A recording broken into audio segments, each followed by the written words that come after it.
Remember how long thou hast already put off these things, and how often a certain day and hour as it were, having been said unto thee by the gods, thou hast neglected it. It is high time for thee to understand the true nature both of the world, whereof thou art a part, and of that Lord and Governor of the world, from whom, as a channel from the spring, thou thyself didst flow, and that there is but a certain limit of time appointed unto thee, which if thou shalt not make use of to calm and allay the many distempers of thy soul, it will pass away and thou with it, and never after return. Let it be thy earnest and incessant care as a Roman and a man to perform whatsoever it is that thou art about, with true and unfeigned gravity, natural affection, freedom and justice. And as for all other cares and imaginations, how thou mayest ease thy mind of them, which thou shalt do, if thou shalt go about every action as thy last action, free from all vanity, all passionate and wilful aberration from reason, and from all hypocrisy and self-love and dislike of those things, which by the fates or appointment of God have happened unto thee. Thou seest that those things, which for a man to hold on in a prosperous course, and to live a divine life, are requisite and necessary, are not many, for the gods will require no more of any man that shall but keep and observe these things. Do soul, do abuse and contemn thyself, yet a while and the time for thee to respect thyself will be at an end. Every man's happiness depends from himself, but behold thy life is almost at an end, whiles affording thyself no respect. Thou dost make thy happiness to consist in the souls and conceits of other men. Why should any of these things that happen externally so much distract thee?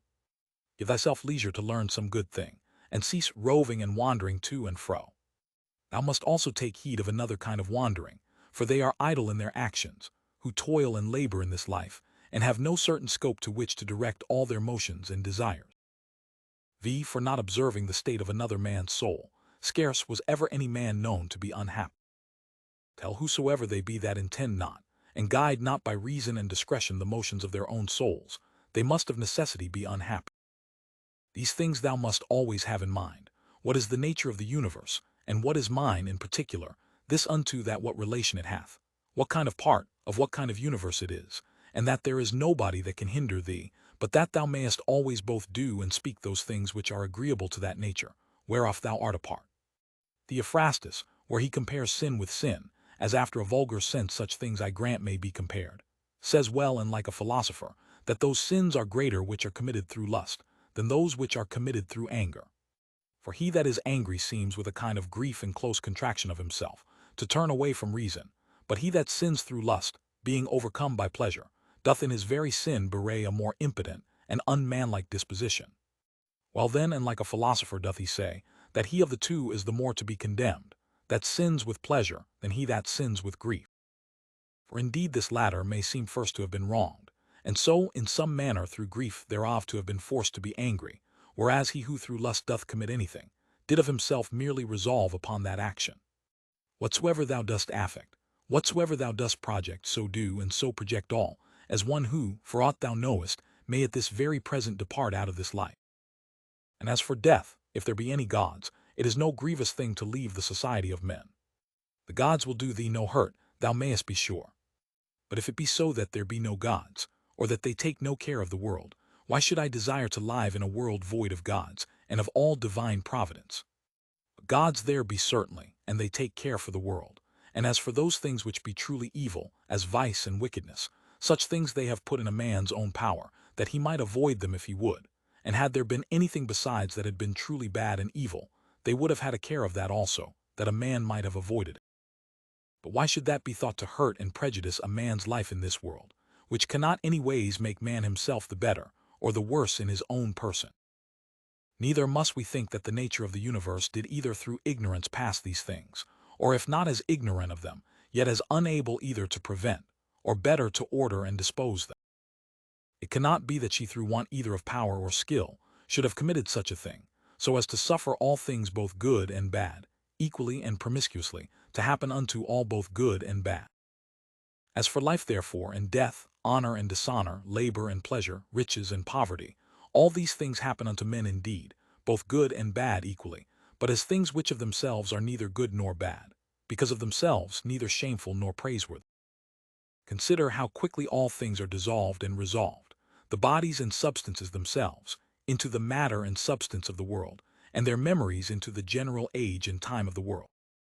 Consider the nature of all worldly sensible things, of those especially, which either ensnare by pleasure, or for their irksomeness are dreadful, or for their outward luster and show are in great esteem and request. How vile and contemptible, how base and corruptible, how destitute of all true life and being they are. It is the part of a man endowed with a good understanding faculty, to consider what they themselves are in very deed, from whose bare conceits and voices, honor and credit do proceed, as also what it is to die. And how, if a man shall consider this by itself alone, to die, and separate from it in his mind all those things which with it usually represent themselves unto us, he can conceive of it no otherwise than as of a work of nature, and he that fears any work of nature is a very child. Now death, it is not only a work of nature, but also conducing to nature. Consider with thyself how man, and by what part of his, is joined unto God, and how that part of man is affected, when it is said to be diffused.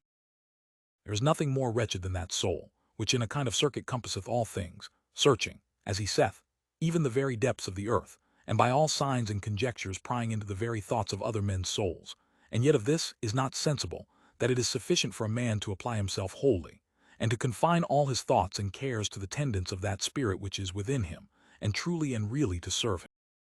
His service doth consist in this, that a man keep himself pure from all violent passion and evil affection, from all rashness and vanity, and from all manner of discontent, either in regard of the gods or men.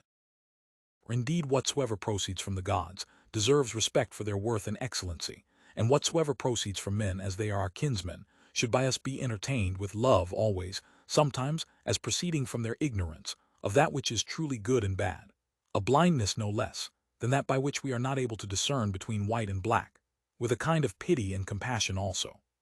If thou shouldst live 3,000 or as many as 10,000 of years, yet remember this, that man can part with no life properly, save with that little part of life which he now lives, and that which he lives is no other than that which at every instant he parts with.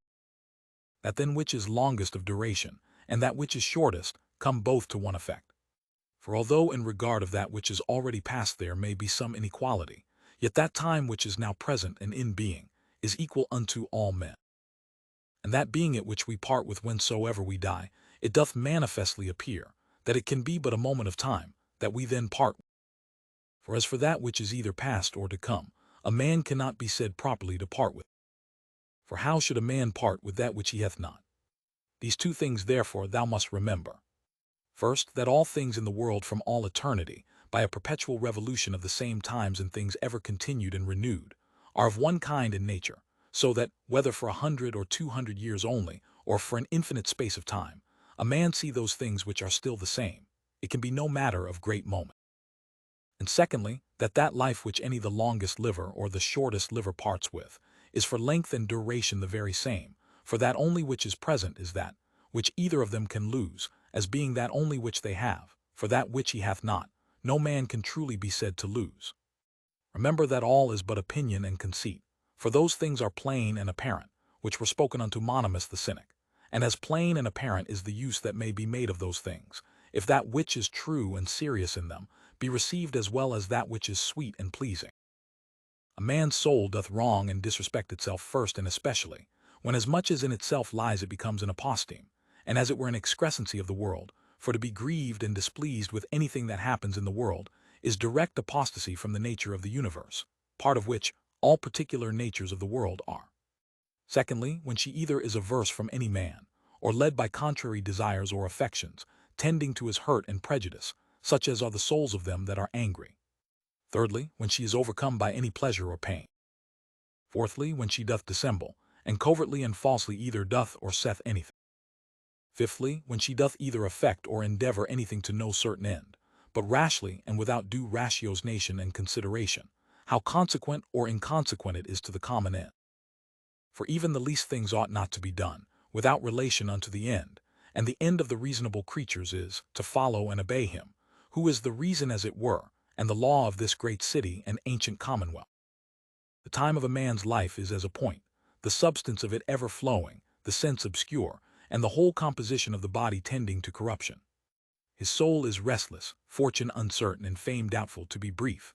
As a stream, so are all things belonging to the body, as a dream, or as a smoke, so are all that belong unto the soul. Our life is a warfare, and a mere pilgrimage. Fame after life is no better than oblivion. What is it then that will adhere and follow? Only one thing, philosophy. And philosophy doth consist in this, for a man to preserve that spirit which is within him, from all manner of contumelies and injuries, and above all pains or pleasures, never to do anything either rashly, or feignedly, or hypocritically, wholly to depend from himself and his own proper actions, all things that happen unto him to embrace contentedly, as coming from him from whom he himself also came, and above all things with all meekness and a calm cheerfulness, to expect death, as being nothing else but the resolution of those elements, of which every creature is composed. And if the elements themselves suffer nothing by this their perpetual conversion of one into another, that dissolution and alteration which is so common unto all, why should it be feared by any? Is not this according to nature? But nothing that is according to nature can be evil. Whilst I was at Carnuntum,